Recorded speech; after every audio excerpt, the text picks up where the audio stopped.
It began with a moment that no one expected. On a stage crowded with cameras and flashing lights, Donald Trump leaned into the microphone and threw out a bold claim that instantly set the room buzzing. He declared with full confidence that Barack Obama had once admitted to rigging the system in his favor during his years in office.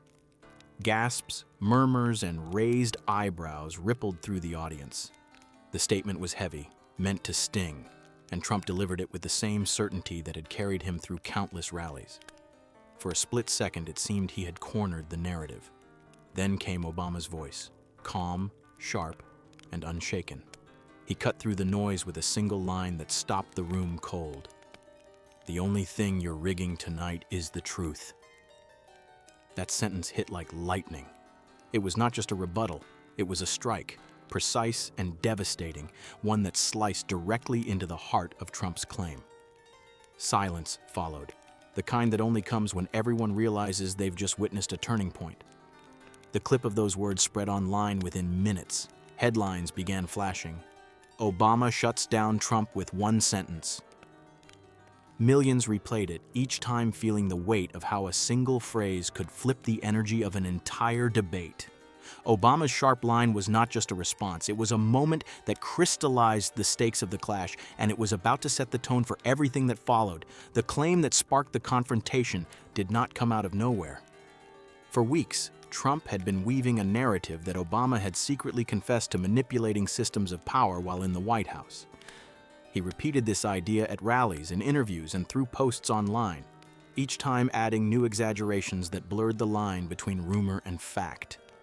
His supporters cheered, repeating the story as if it were gospel, convinced that the former president had finally been exposed. But the setting of this particular clash gave the accusation a much larger stage.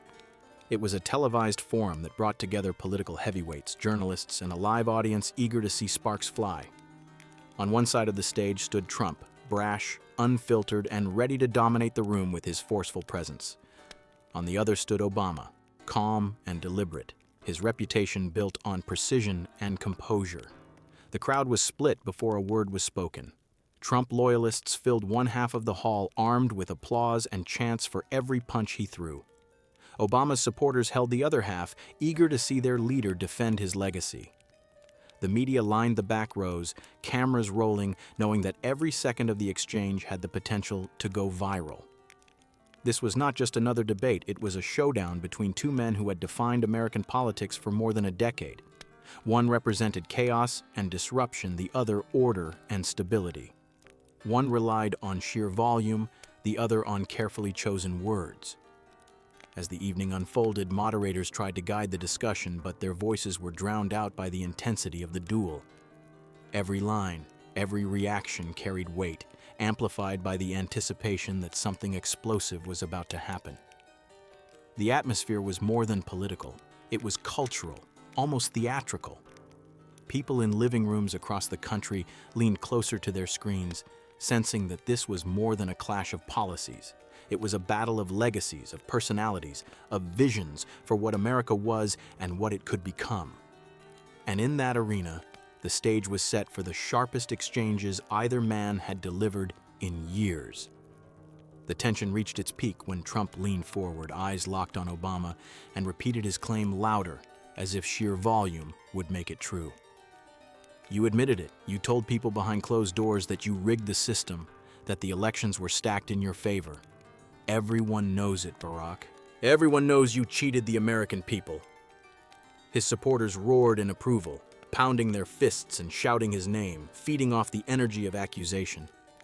Obama did not flinch. He let the noise die down before speaking, his voice steady, each word deliberate.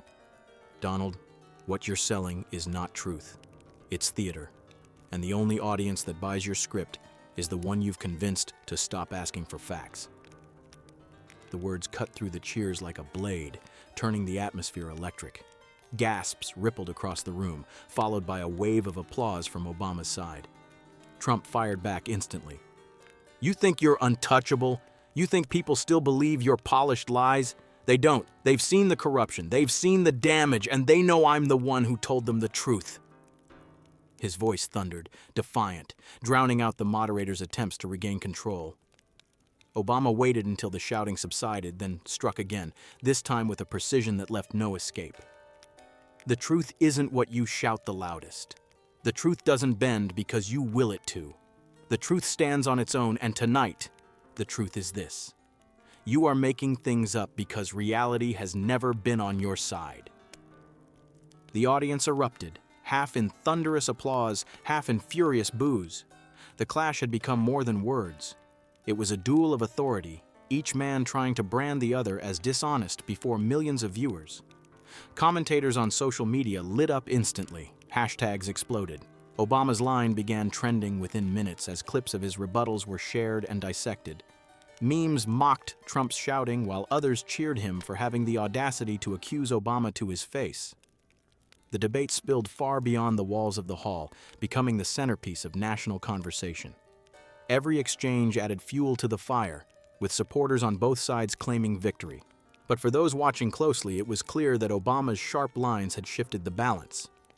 Each phrase he delivered carried weight, designed to linger long after the shouting ended. As the clash spiraled into its fiercest moment, Trump tried to seize control one last time. He leaned into the microphone, his voice booming, "Barack, you can dodge, you can spin, but everyone here knows you were part of the biggest fraud in American history." His words ignited his base into chants that shook the hall. "Lock him up! Lock him up!" The sound was deafening, a wall of noise meant to overwhelm. For a second, it looked like Trump had turned the tide, but Obama didn't raise his voice. He didn't need to. He simply stood, waited for the chance to peak, and delivered a line so sharp that it sliced through the chaos like glass, shattering. "The only fraud tonight is the idea that shouting louder makes lies true." The room froze. The words landed with the weight of a gavel. Silence spread, first through the audience, then across the stage. Even the moderators, who had been drowned out all evening, stopped speaking, stunned by the force of the line. Trump tried to laugh it off, chuckling into the microphone. "See, that's classic Obama. Smooth words, no substance." But the laughter sounded hollow. For once, it failed to ignite his crowd. Cameras zoomed in on the faces of the audience, some smirking, some stone-faced, others shaking their heads. The sharp line was already echoing online.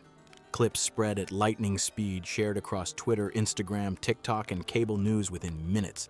Headlines lit up. Obama flips the script. Trump stumbles after sharp retort.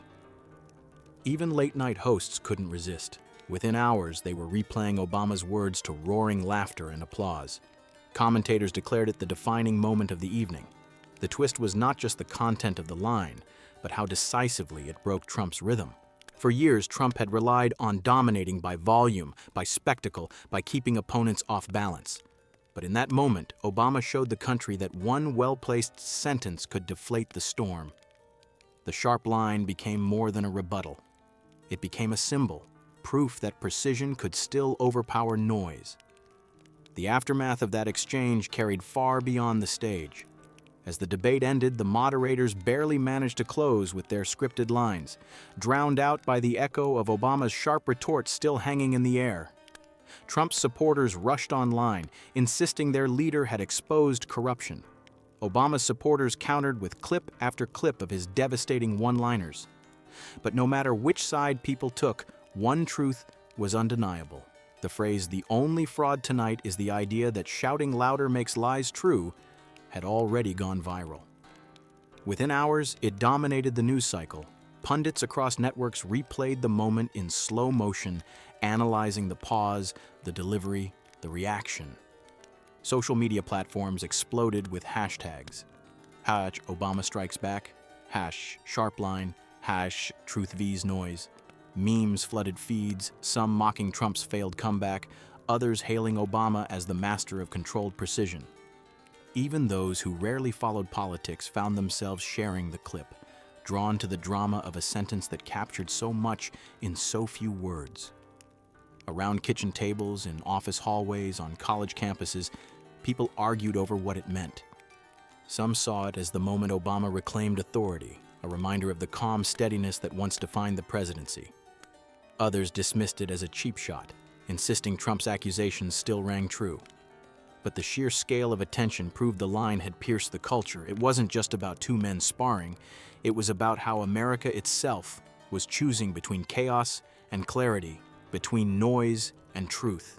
By the next morning, newspapers worldwide carried headlines quoting the exchange. International broadcasters replayed it as if it were a historic gaffe, a turning point in modern political theater. Obama, for his part, did not linger. He moved on, offering only a brief comment that truth had a way of defending itself. Trump, however, doubled down, repeating his accusations at rallies, but each time his words were measured against the viral clip, and each time they seemed smaller in comparison. The lasting impression was not who shouted the loudest, but who landed the cleanest strike. Obama's sharp line had crystallized a truth many had felt but could not articulate: that noise does not equal power, and anger does not equal strength. In the end, the moment became more than just a viral clip. It was a mirror, forcing Americans to decide what they valued more: volume or vision, spectacle or substance.